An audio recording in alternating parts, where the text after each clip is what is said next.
Hello friends, last video में मैंने आपको क्वेश्चन नंबर 2 के रिमेनिंग आंसर समझाए थे। इसमें मैं आपको क्वेश्चन नंबर 4 का जो आंसर्स है वो स्टार्ट करने वाली हूँ। तो देखते हैं कि इस वीडियो में आपको मैं कितना आंसर समझा पाऊँगी। तो चलो आगे बढ़ते हैं। फर्स्ट आंसर जो है वो लमार्किज्म है। मैं आपको दिखाती हूँ लमार्किज्म। ये आप देखिए लमार्किज्म का answer. So लमार्किज्म Lamarckism consists of two theories which were proposed by Jean Baptiste Lamarck। मतलब उन्होंने दो थ्योरीज किए थे, प्रपोज किए थे। मतलब उन्होंने दो थ्योरीज के बारे में जनरेट किया था या बताया था। और ये नाम है उनका जिस साइंटिस्ट ने ये बनाया था। सो लमार्किज्म में टू थ्योरी कंसिस्ट करते हैं। ओके, पहला है use and disuse of organs. ये आपको आंसर्स में समझ में आ जाएगा इसका मतलब क्या है। और दूसरा है इनहेरिटेंस ऑफ एक्वायर्ड कैरेक्टर्स। इन दोनों का मतलब मैं आपको आंसर के साथ समझा दूंगी।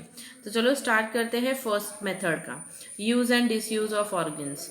इन theory of use and disuse of organs Lamarck says, मतलब use and disuse of organs के बारे में लमार्क क्या बोल रहे हैं? वो बोल रहे हैं the characters of organs develop because specific activities that the organism perform. तो बोलते हैं एक कोई भी एक ऑर्गेनिजम्स होगा या ऑर्गन्स होगा या कोई एनिमल्स होगा, उसके बॉडी में कोई स्पेसिफिक ऑर्गेनिज्म परफॉर्म करता है, वो कुछ ना कुछ चीज़ परफॉर्म करता है जिसकी वजह से उसके अंदर चेंजेस दिखाई देने लगती है आपको। If such organ is not used it get डीजन। अगर वो ऑर्गन यूज ना किया जाए तो वो डिजेनरेट हो जाता है। Thus the morphological changes take place due to activities और laziness of a particular organism. So आपको मॉर्फोलॉजिकल चेंजेस मिलेगा। मॉर्फोलॉजिकल मतलब जैसे कि कोई भी बॉडी का स्ट्रक्चर, आइज या शेप, उसको बोले कि मॉर्फोलॉजिकल, वो चेंजेस आपको उनके एक्टिविटीज में दिखेगा, लेजीनेस की वजह से आपको दिखेगा। देखो इसका मतलब समझाने के लिए आपको एग्जाम्पल दिया गया है, तो चलो उस एग्जाम्पल को समझते हैं। टू एम्फोसाइज दिस थ्योरी, इस थ्योरी को अच्छी तरह से समझाने के लिए ही कोटेड फॉलोइंग एग्जाम्पल। उसने हमें एग्जाम्पल्स के तौर पर समझा। और क्या है वो एग्जाम्पल? वापस से बता रही हूँ, लेजीनेस की वजह से उसकी बॉडीज डीजनरेट हो चुकी है या चली जा चुकी है। सो जो नया उससे जो बच्चे पैदा होते हैं उस एनिमल से या उस ऑर्गन से, सो उसके पास वो वाले ऑर्गन्स नहीं होते हैं जो पहले के पास थे, बिकॉज उसने उसको यूज ही नहीं किया। सो जो बच्चा पैदा हुआ है उसके इसमें वो ऑर्गन्स अवेलेबल ही नहीं है। Due to constant extensions of neck to eat foliage from the top of trees, giraffes neck become long। तो बोलते हैं कि कांस्टेंट एक्सटेंशन मतलब फॉइलेज मतलब लीव्स, जो बहुत सारे बंचेस ऑफ लीव होते हैं वो। तो बोलते हैं जिराफ जो है वो ऊपर टॉप ऑफ द ट्रीज के ऊपर जो पत्ते हैं उसको खाने के लिए उसने अपने नेक को इतना इतना लंबा कर दिया कि उसके नेक इतने लंबे हो चुके हैं। तो पहले इतने लंबे नहीं हुआ करते थे, बट थोड़ा थोड़ा होने के बाद उससे जो बच्चा पैदा होने लगा उनके जो नेक्स है वो सारे लॉन्ग नेक निकले। Similarly blacksmith has strong arms due to constant work. Blacksmith मतलब लोहा में काम करने वाला इंसान, उसको ब्लैक स्मिथ बोलते हैं। वो ब्लैक स्मिथ इतना ठोकता है लोखंड को कि उसके आर्म्स बहुत स्ट्रांग हो चुके हैं। सो उसके बच्चे भी ऐसे रहेंगे, एकदम हट्टे खट्टे लंबे हाइटेड, ऐसे टाइप के बच्चे रहेंगे। He further adds that flightless ostrich and emu did not fly and hence their wings become useless. आपको भी पता है ऑस्ट्रिच बहुत फास्ट है, एंड एमो एंड ऑस्ट्रिच थोड़े बहुत सेम ही दिखते हैं दिखने में। इन लोग के जो विंग्स है वो एकदम लेजीनेस की वजह से यूजलेस हो चुके हैं। वो लोग उड़ना भी चाहे तो अभी अच्छी तरह से उड़ नहीं पाएंगे। Aquatic bird like swan and duck made their feet suitable for swimming by living in water। देखो swan and duck आप दोनों को पता है कि ये बर्ड है, बट ये फ्लाई करने से ज़्यादा वाटर में स्विमिंग करते हुए दिखेंगे। आपको उनका लेग देखा होगा कि किस तरह से होता है, बीच में गैप्स होते हैं, जैसे जैसे उनको गैप्स नहीं, बीच में फिल होते हैं पेपर्स के जैसे आपको दिखेंगे, और वो उनको स्विमिंग के लिए बहुत मदद करता है। Snake loss limbs as tried burrowing more. और स्नेक जो है उसने उसके लिम्स मतलब उसके पैर उसके पैर ही नहीं है, छोटे छोटे जो पैर हुआ करते थे स्नेक्स के, क्योंकि उसको बुरोइंग मोड मतलब वो रेंग रेंग कर चलना ही पसंद करता है, इसकी वजह से उसके पास भी पैर अवेलेबल नहीं और उसको रेंग कर ही जाना पड़ता है। ये सब उसके लेजीनेस की वजह से। Such acquired characters are passed from one parental generation to the offspring. जैसे कि स्नेक ने अपने लेग यूज ही नहीं किए होंगे, तो उससे जो बच्चे पैदा हुए रहेंगे वो लोग ने भी अपने उनके थोड़े थोड़े छोटे छोटे छोटे पैर हुए होंगे, और वो छोटे छोटे पैर उससे जो बच्चे पैदा होंगे उनके पास पैर ही नहीं होंगे। सो लेजीनेस की वजह से हमारी जो बॉडीज है वो धीरे धीरे डीजेनरेट होना चालू होता है, अंदर अंदर ही अंदर वो डीजेनरेट होता है, बिकॉज वो यूजलेस है, हम उसे यूज ही नहीं करते हैं, और उसके वजह से जो उससे बच्चे पैदा होते हैं उसके पास वो ऑर्गन अवेलेबल या वो पार्ट अवेलेबल होता ही नहीं है।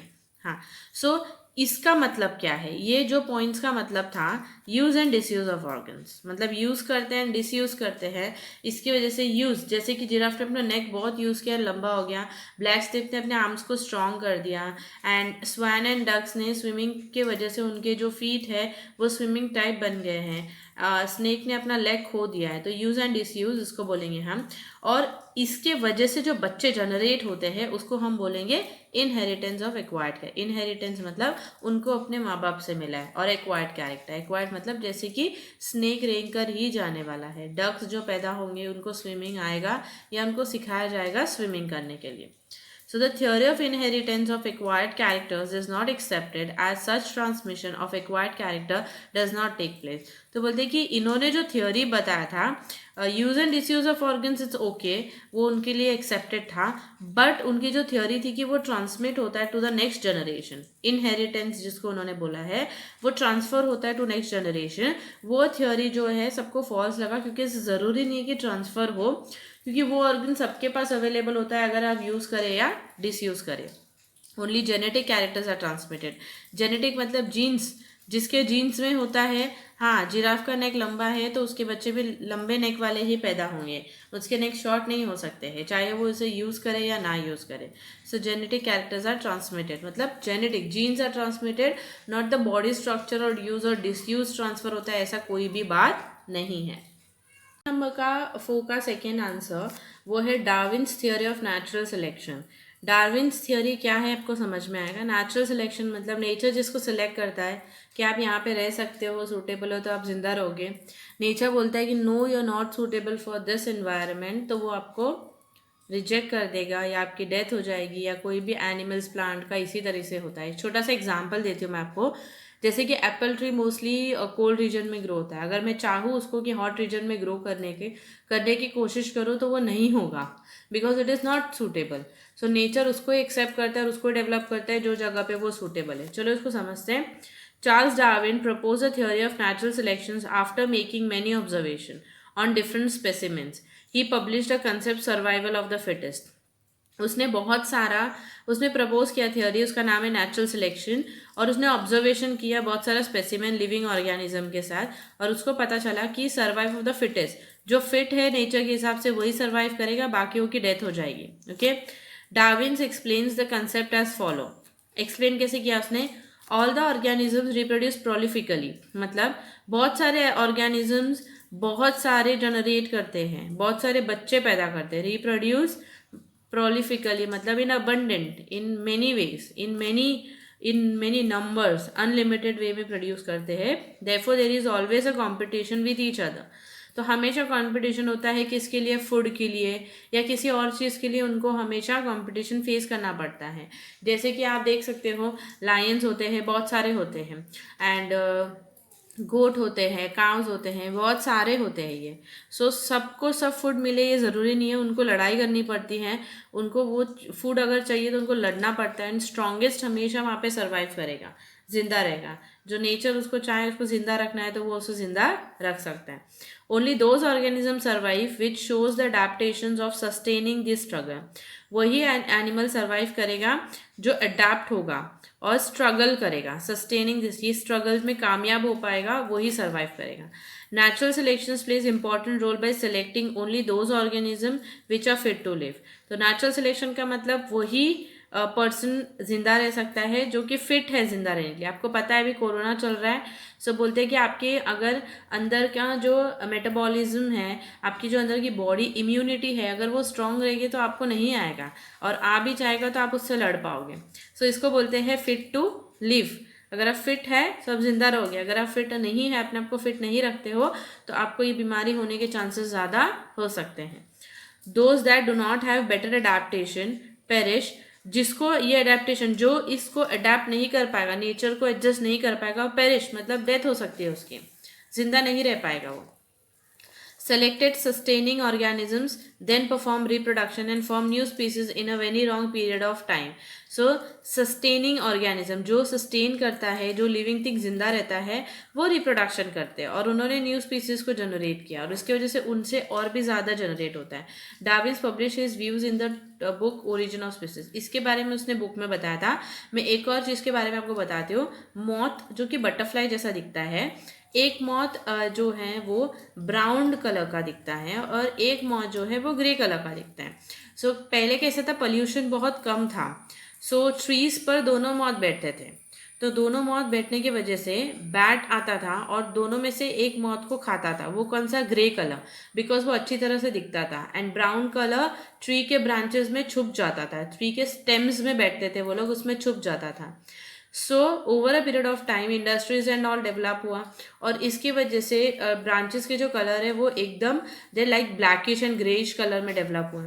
सो ब्राउन मॉथ जो है वो दिखने लगे, एंड जो ग्रे मॉथ है वो हाइड होने लगे, वो लोग नहीं ढूंढे पाते थे। और इसकी वजह से जो बैट है वो किस मॉथ को खाता था, मोस्टली जो आपका जो ब्राउन मॉथ है उसको खाता था। सो आपने देखा नेचर सेलेक्ट करता है कि नेचर कौन सर्वाइव हो सकता है, और उनको सूटेबल होना पड़ेगा, और नेचर सेलेक्ट करेगा कि किसको सर्वाइव होना है और किसको पेरिश होना है, मतलब किसका डेथ होना चाहिए।